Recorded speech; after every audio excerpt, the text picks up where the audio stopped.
Hello and welcome to the Evening News for Wednesday, March 26, 2014. I'm Avinash Ramzan. Thanks for joining us. In the headlines, North Rheinfeldt woman found dead in home. Robert Corbyn's case against the ERC dismissed. GAU wants public accounting for EU sugar money. WPA condemns Ramotar's non-response to letter. Man slapped with 10 charges remanded. And David Granger denies PNCR poll. Now for the news in detail. An elderly woman was this morning found dead in the bedroom of her North Rheinfeldt home. She was allegedly robbed, raped and strangled. Bisham Mohammed was at the scene and filed this report.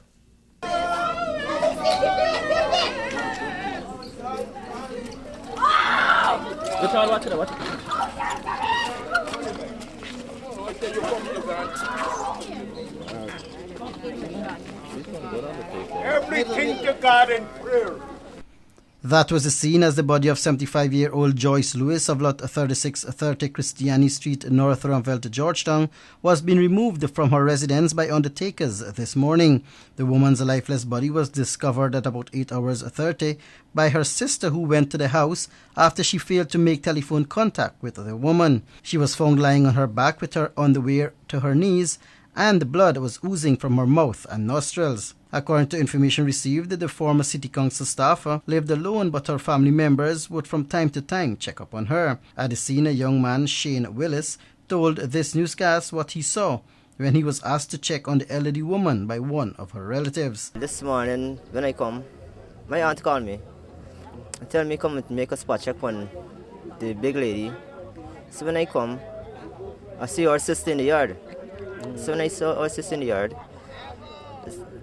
she tell me jump the fence. So I jump the fence. I said, what happened? She tell me them kill her. When I jump the fence, I see they have a cutlass there, wrap up with a cloth, and the keys next to it.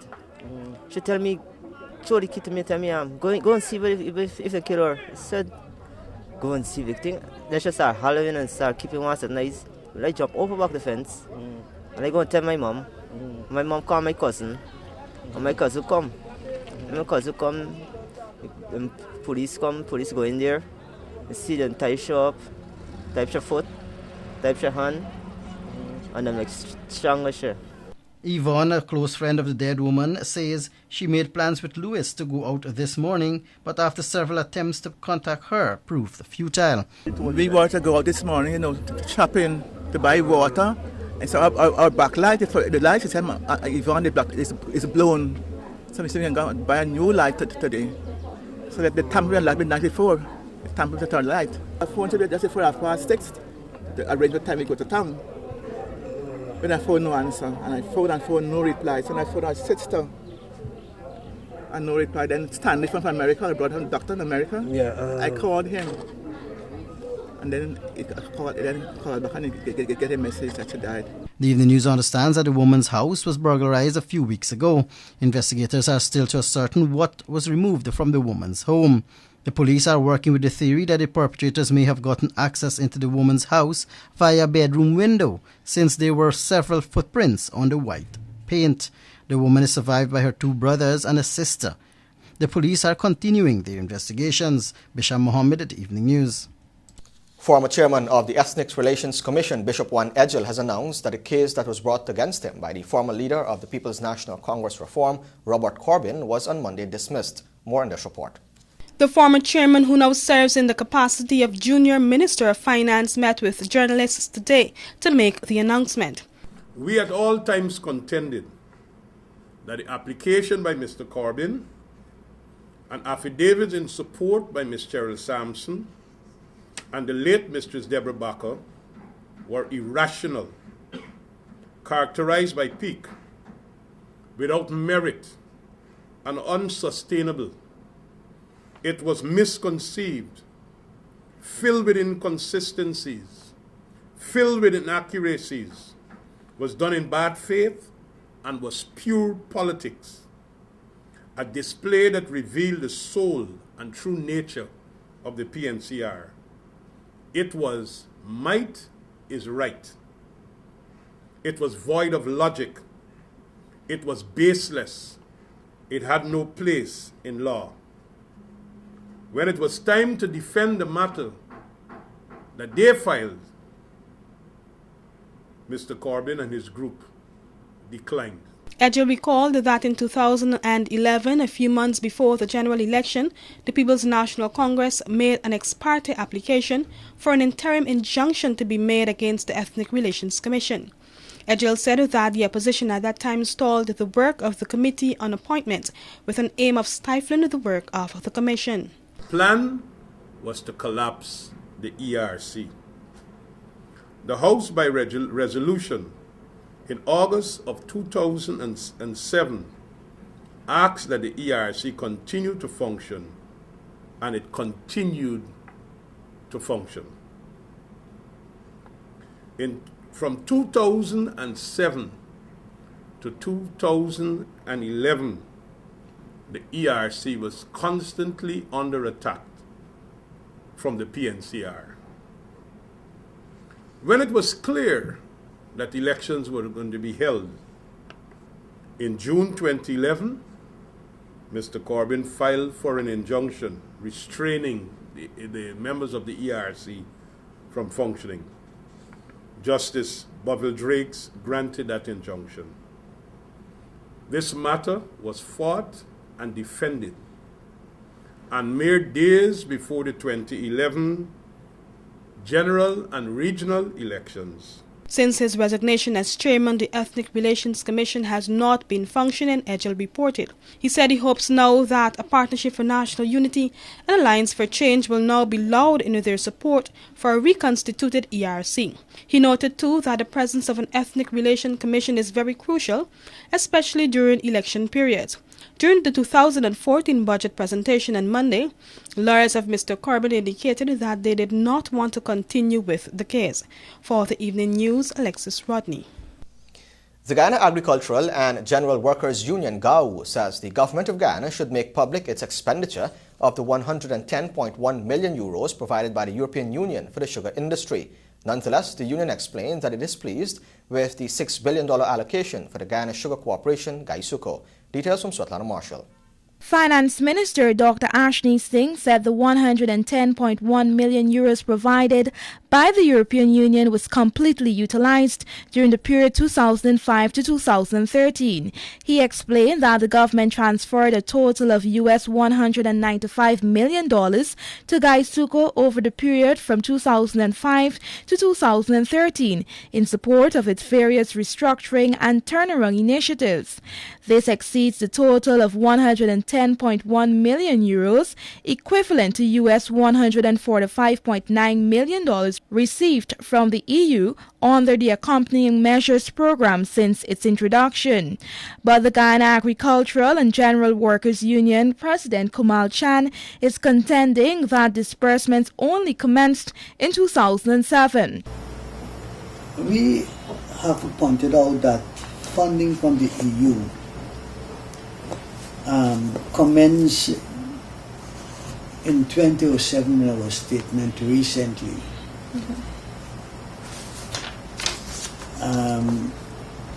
And so we were looking at from the commencement of the funding arising out of the action plan that GAISUCO, the government of Guyana, with the support of GAISUCO, submitted to the EU. Funding commenced from 2007, I recall. So in our statement that we issued recently, we did point out that we understand the total funding that ought to go to the sugar industry has not been forwarded to the sugar industry. But while GAHU has made its position clear based on existing records, Chan said the union stands willing to be corrected. He is therefore calling on the government through the Agriculture Ministry to clear the air by releasing critical information on the release or expenditure of the EU funds. We would like to have whatever dialogue the ministry is willing to engage in, or meeting, to go through their financial support, and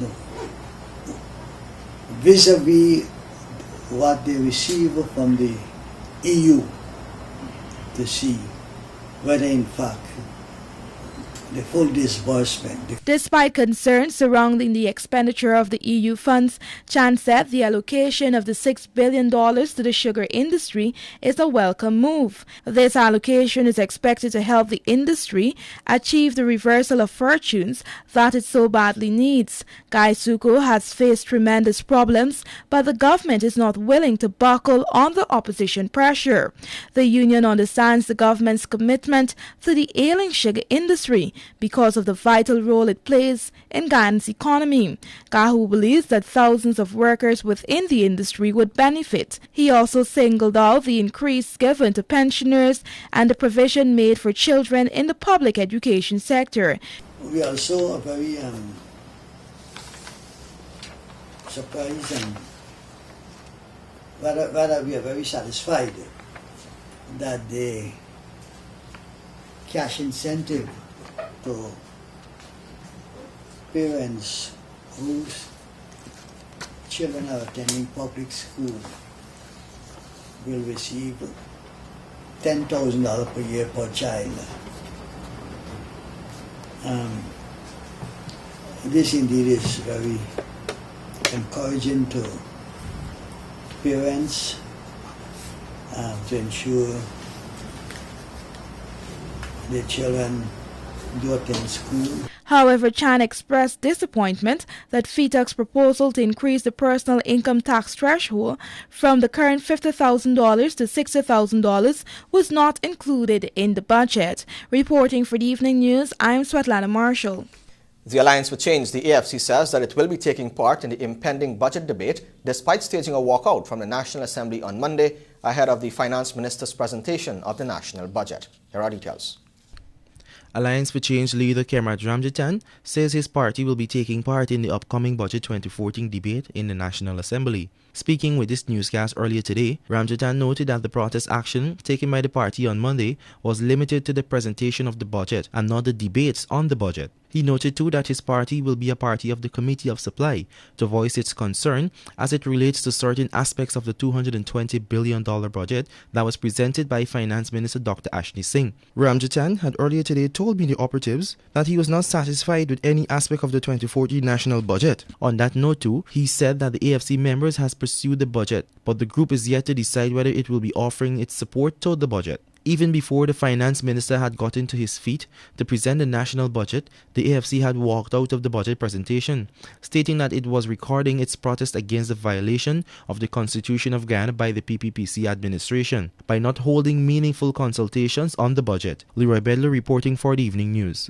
Opposition leader David Granger says that there was never a poll conducted to ascertain who would be the most formidable candidate for a Partnership for National Unity or its competitor in the event of snap elections. Let's find out more in this report. Leader of the Partnership for National Unity, David Granger, said the reports in the media that a poll was conducted by PNCR are false. Speaking to this newscast today, Granger disputed the reports, saying that there was never a poll conducted this year or any other year for that matter. When questioned on whether there was any amount of division or struggle between himself and APNU executive member Carl Greenidge, Granger responded in the negative. He related that himself and Greenidge met several times over the last week on discussions regarding both the coalition and Guyana without there being any amount of dissent between the two. On Monday, People's Progressive Party General Secretary Clement Rohi dispelled the reports that Jagdeo was interested in a third term. He stated that the party stands firmly behind President Donald Ramotar as the leader of their faction. The PPP is fully behind President Ramotar. PPP has always stood behind President Ramotar and remained behind President Ramotar. The question of the state media and the interaction with the office of the president, I would believe that's a housekeeping matter that will have to be dealt with at that level. But insofar as undermining of the Ramotar presidency is concerned, PPP stands full square behind President Ramatar. These sentiments expressed by both the political parties come after it was widely reported that a secret poll had been conducted by the People's National Congress Reform, which saw former President Bar Jagdeo being named the most formidable candidate for the PPPC. In that probe, President Donald Ramatar also mustered up 45% of the votes. Reporting for the Evening News, I'm Swatlana Marshall. The government has budgeted a massive $6 billion for the Guyana Sugar Corporation, GAISUCO, to assist the struggling sugar industry with the hope of reviving the sector. Jomo Paul reports. Finance Minister Dr. Ashni Singh made the announcement on Monday afternoon while presenting his 8th consecutive national budget, which totals $220 billion. The minister said the multi-billion-dollar transfer should be seen as a provision to aid the sugar industry, which has been affected by several issues. Our government's commitment to the long-term viability and profitability of the sugar industry has been unswerving throughout the years. And this commitment has manifested itself not in void rhetoric, but in tangible support. Mr. Speaker, if further evidence of our government's commitment to sugar were ever needed, and I doubt it ever was, Budget 2014 makes a provision for government to transfer a further $6 billion to GAISUCO to help the industry achieve the reversal of fortunes that it so badly needs. Mr. Speaker, without a doubt, a commensurate effort is required by all other stakeholders, including management and labor, to ensure that this long-standing bulwark of the Guyanese economy is restored to a profitable operation. Dr. Singh's announcement would come at a time when intense debates are taking place about the future of the sugar sector, its underperformance, and ongoing challenges facing the industry. The allocation for the sugar sector is also being undertaken at a time when calls have been made for a closure of the industry so that its resources could be used to produce ethanol. Shortly after the minister had presented his budget to the National Assembly, opposition leader David Granger chided the government for the measure taken to address the woes of the sugar industry. Allocations for sugar and power generation, we will want to see what has been provided so that the money is not wasted. We don't want to throw good money after bad, and unless the sugar industry is reformed from the top down, I don't see that we'll be able to provide that amount of money. We're talking about reform. Reporting for the Evening News, Jomo Paul. This is the Evening News. Stay tuned. More news still ahead.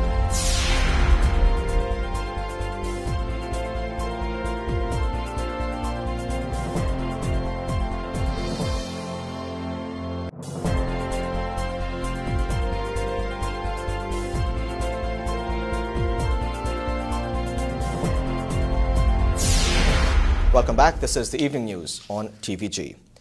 The Working People's Alliance, the WPA, has dubbed as shameful President Donald Ramatar's non-response to a letter written to him about the content of the terms of reference being used in the Walter Rodney Commission of Inquiry. Alexis Rodney reports. It is almost 3 weeks now since the letter signed by the WPA's chairman Rupert Roopnarine and executive member Professor Clive Thomas was sent to the head of state, declaring the party's concerns over sections of the terms of reference. Roopnarine said that while no formal contact has been made with the entity, there have been other reports being made public that he lamented is shameful. The party earlier this month had raised concerns over paragraph 4 of the terms of reference, which says, and I quote, strays a considerable distance from the position of the first paragraph. Section 4 of the TOR tasked the Commission with examining the facts and circumstances immediately prior, at the time of and subsequent to the death of Dr. Walter Rodney. Roopnarine questioned the time period defined in paragraph 4, qualifying it as being immediately prior, at the time of and subsequent to the death of Dr. Rodney. Roopnarine said that section runs the risk of opening a Pandora's box that will guarantee an unwelcome poisoning of the political environment. Questions were also raised about the granting of absolute pardon to persons who may have been involved in the death of Dr. Rodney. The People's Progressive Party last week made a public statement noting that the establishment of the terms of reference had taken into consideration a request made by Patricia Rodney, widow of the late Dr. Walter Rodney, not to involve the Working People's Alliance or the People's National Congress by way of consultations. According to the letter, Rodney did not want the inquiry to become politicized. The three-member commission was set up on February 25th to probe the circumstances leading to the death of Dr. Walter Rodney when a bomb exploded in the car in which he was sitting 34 years ago.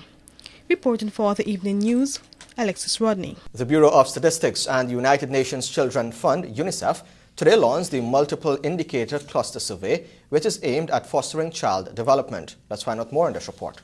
A countrywide multiple indicator cluster survey is expected to be carried out from now until June by the National Bureau of Statistics in collaboration with the United Nations Children's Fund, UNICEF, as they seek to address issues which are hindering the development of children in Guyana. Addressing the gathering, UNICEF's resident coordinator in Guyana, Marianne Flack, explained that the multiple indicator cluster survey, or MIX, is a household survey developed by UNICEF in response to the World Summit for Children held in 1990 to measure progress towards an internationally agreed set of goals for children. She identified the goals which have been accomplished thus far. While Guyana has either achieved or is well on course to achieving several of the Millennium Development Goals, including those related to hunger, primary education, gender equality, and environmental sustainability, other goals are proving to be more elusive and costly to attain. Among these is the goal of reducing infant and maternal mortality. While we have made significant progress in reducing under-5 mortality through better vaccination coverage and management of childhood diseases, neonatal mortality is still a critical issue.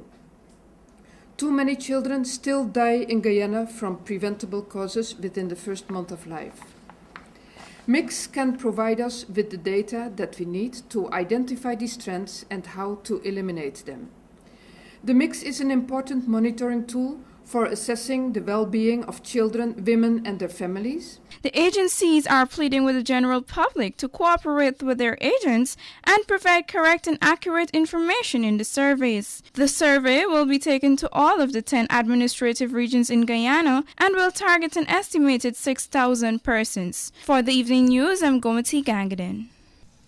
An engineering design of the critical Linden to Letham Road will be done at a cost of $10 million, but the Guyana-Brazil Joint Working Group is being discussed, Prime Minister Samuel Hines has disclosed. Here's Svetlana Marshall with the details. The joint working group established under the Guyana-Brazil Corporation has proposed that an engineering design be done for the Linden-Letham Road.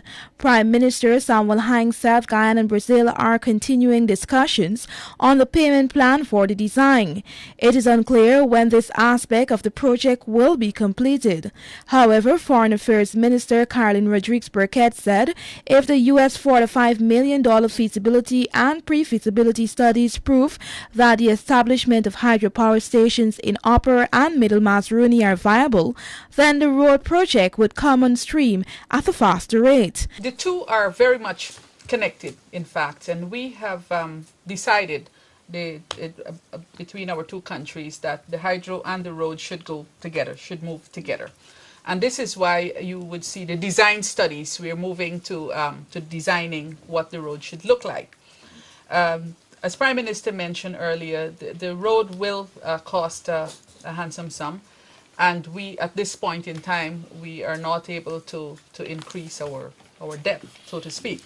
So the idea is if this project proves feasible and we are able to have this moving, there is that agreement for Brazil to purchase the energy. You can front load and start the road. That's the idea we have right now in our discussions. In 2009, when President Barack Leo and President Luiz Lula da Silva commissioned the Takatu Bridge, they said the full potential of Ghana-Brazil trade and economic developments will not be realized if the Linden to Lethem Road was not developed. Subsequently, a joint working group presented findings following a series of studies conducted not only on the road but the development of hydropower and deepwater port. Reporting for the Evening News, I'm Swetlana Marshall. The Ministry of Local Government and Regional Development on Tuesday signed a financing agreement with the United Nations Development Programme through the India, Brazil and South Africa Trust Fund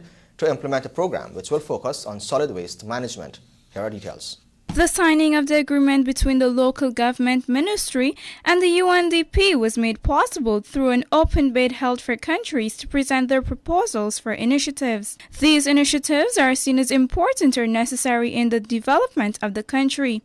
Speaking at the event, United Nations Resident Coordinator Khadija Musa told the gathering that the United Nations Board had chosen to finance Guyana's proposal as it had reflected the strategic goals of the organization. The fund is multifaceted, and among the issues it looks into is also poverty alleviation. But you will also find that many of the areas where poverty exists also lacks waste management, and which also goes into the health issues of communities around where that waste is. This project, therefore, will provide very important equipment, logistical and otherwise, to assist within the overall plan of the government in reforming collection and waste management. Local Government Minister Norman Whitaker expressed thanks for the support and gave assurance that the ministry will work for a better Guyana. Thanks to all of you, and to ask that you convey our thanks to your respective governments, your respective bodies, and to give you that assurance that we will work to ensure that the project is implemented in a timely manner, that there is involvement of the beneficiaries, the people in the NDCs, that there is awareness, and the bottom line must be that we are a better Guyana, healthier, looking, cleaner than we are. The commencement of the program is scheduled for August 1, 2014 and will last until March 31, 2015.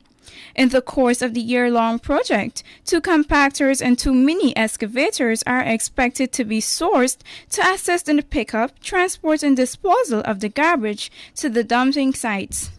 In addition, the 6 main municipalities across the country will be upgraded, vending receptacles will be placed on market tarmacs across the country, a large-scale cleaning campaign will be launched, while educational and sensitization programs carried out for the public's benefit. The project is estimated at a value of $1.9, 400,000 of which is expected to be raised in kind donations. This is the Evening News. Stay tuned. More news still ahead.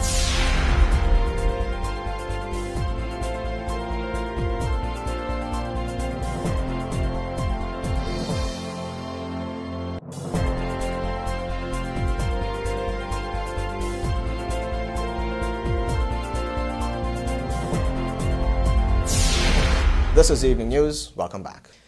In the courts, 41-year-old auto mechanic Vijay Naidu of Lot 127, Covent Garden Island, East Bank, Demerara, today pleaded not guilty to the charge read to him in a Georgetown Magistrates Court before Magistrate Faith Magusti. It is alleged that on March 24, the defendant at Covent Garden behaved in a threatening manner towards Rondi Bradshaw. Defense counsel Melvin Duke told the court that his client and the virtual complainant have a long relationship. He went on to say that it was the virtual complainant, in fact, who is known to constantly harass the accused. Police prosecutor Barrett Mangru had no objections to bail. Both the defendant and the virtual complainant were placed on a bond to keep the peace by the magistrate. Bail was granted in the sum of $10,000 and the matter will be recalled on June 2.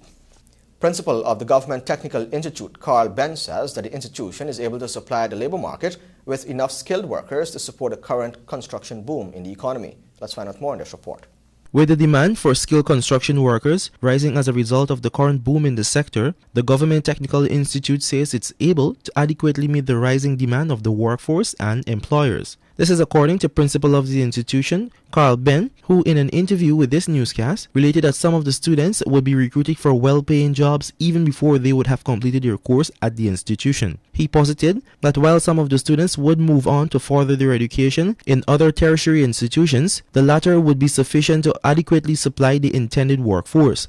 He said while the institution produces approximately 100 craftsmen in different areas, including masonry, carpentry, plumbing, and furniture construction, these persons are in demand and easily find jobs in the areas they would have been trained in. He maintained that quite a number of females are applying to be a part of the institution. The principal was at the time speaking during an interview with this newscast at the institution's open day. The event saw the institution being flocked with potential students and employers. Leroy Bedler reporting for the Evening News.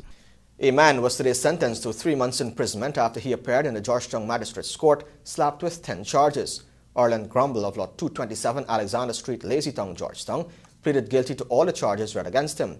It was alleged that on March 13 in Alexander Village, the defendant unlawfully assaulted Kenrick Hodge. It is also alleged that Grumble on March 13 at Regent Street made use of abusive language. The police alleged that on March 13, the accused assaulted Police Constable 21146, and on the same day, the defendant resisted arrest by the police constable. More charges were read to Grumble minutes before he was sentenced. The defendant was sentenced to 3 months imprisonment by the magistrate. In case you've just joined us, you're watching the Evening News. Stay tuned for sport, sponsored by MacCorp after the break.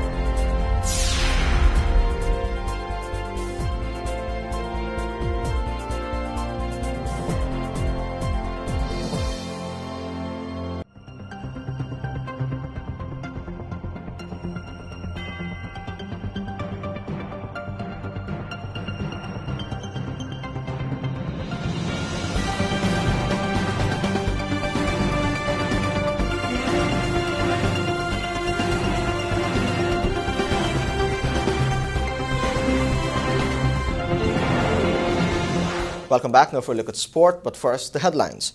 Director of Sport pleased with budget allocation. Windies women remain unbeaten in World T20. Captain and coach to have say in West Indies selection, and all set for Euros Classic 2014. Of course, our Sportcast comes to you with the kind compliments of MacCorp.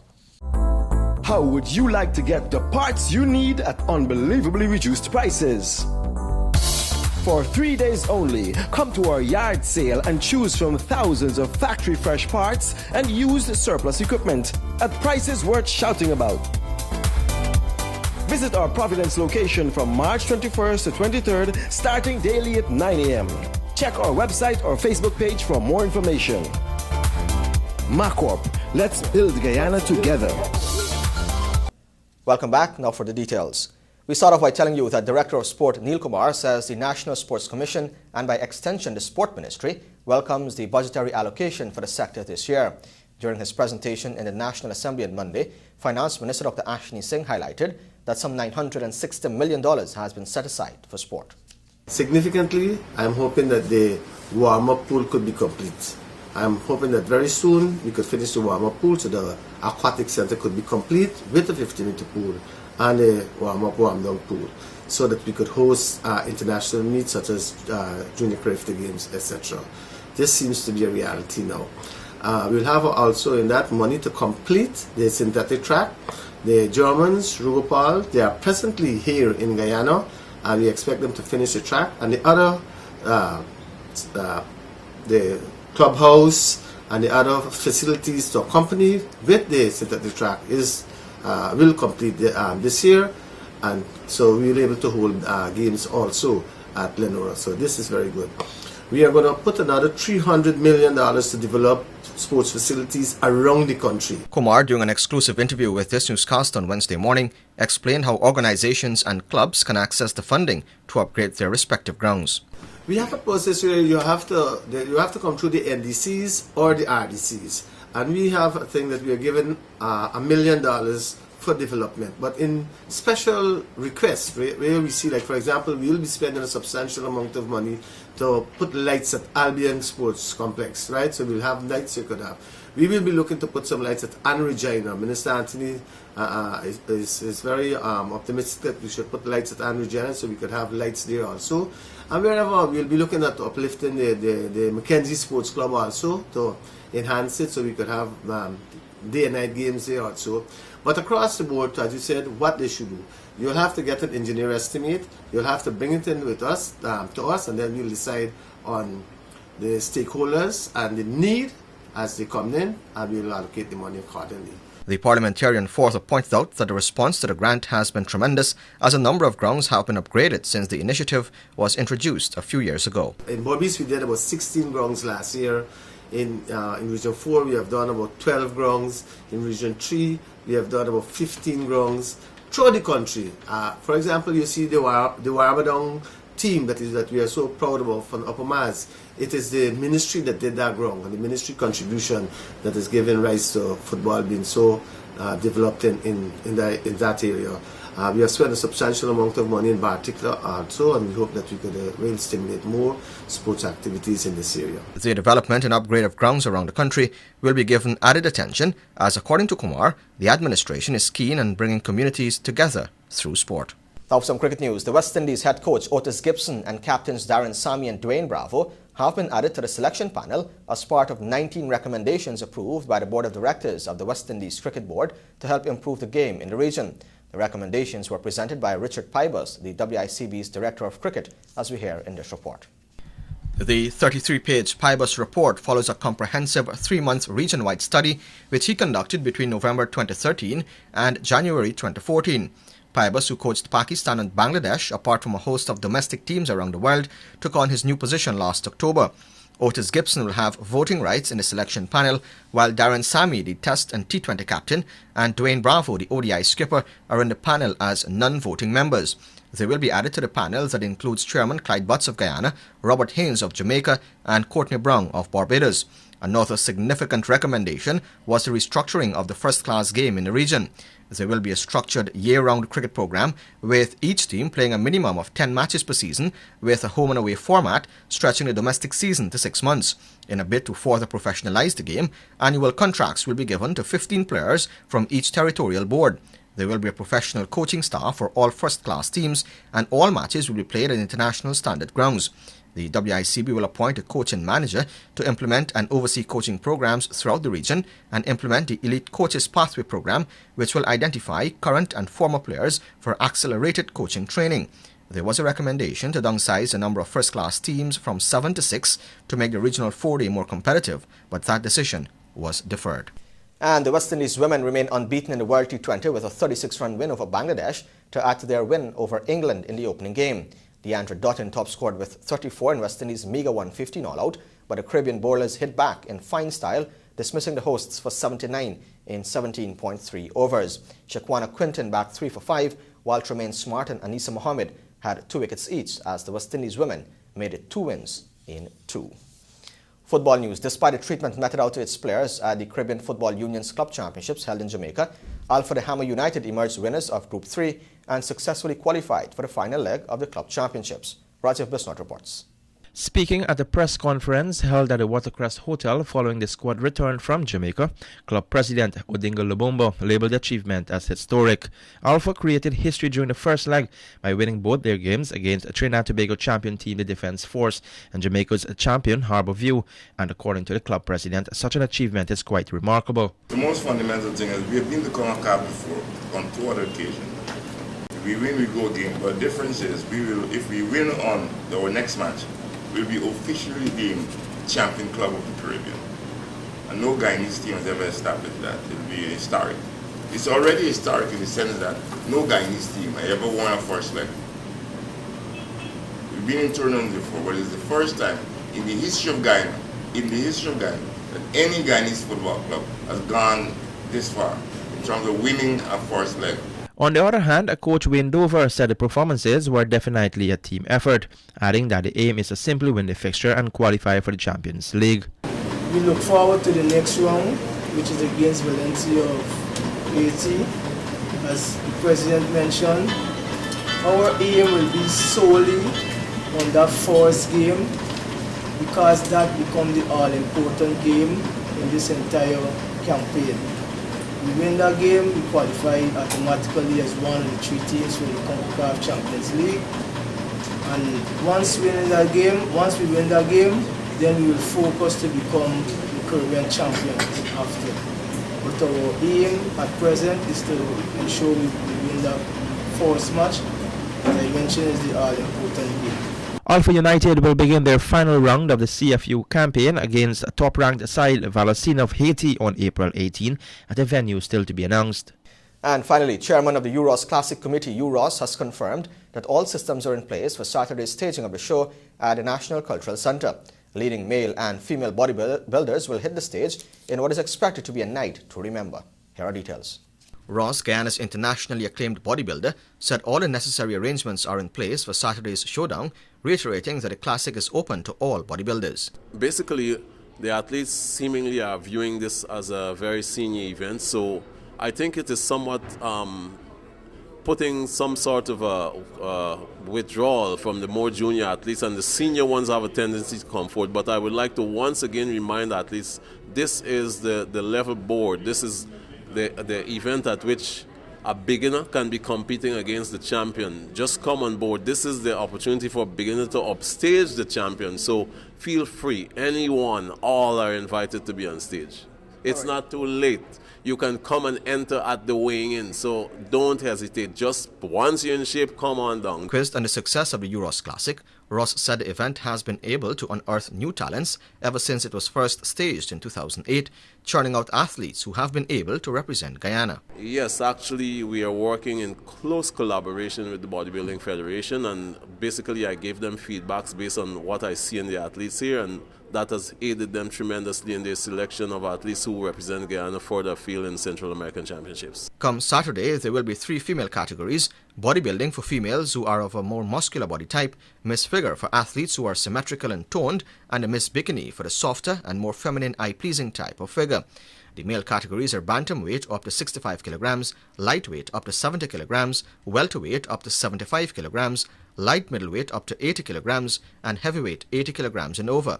The respective category winners will then face off in the overall battle to decide the Euros Classic 2014. Mr. Euros Classic 2012, Kerwin Clark, will be defending his title and will face stiff challenges from a number of seasoned and not-so-seasoned athletes.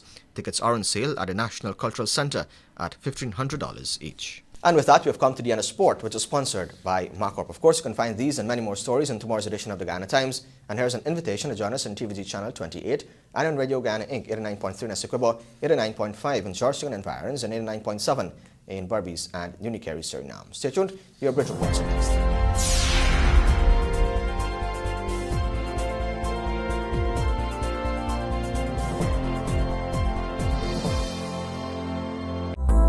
How would you like to get the parts you need at unbelievably reduced prices?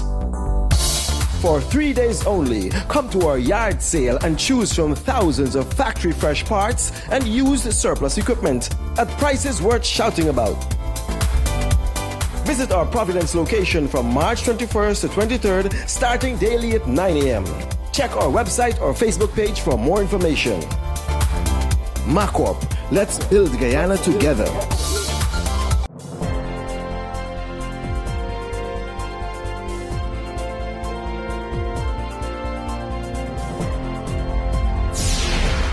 Welcome back to the Evening News. Now for a look at your bridge reports. The Demerara Harbour Bridge will be closed on Thursday, March 27 at 14 hours 30 for a period of 1.5 hours. And the Berbice River Bridge will be closed on Thursday, March 27 at 13 hours 55 for a period of 1.5 hours. And with that, we have come to the end of the Evening News for Wednesday, March 26, 2014. I'm Avinash Ramzan. Thanks for watching.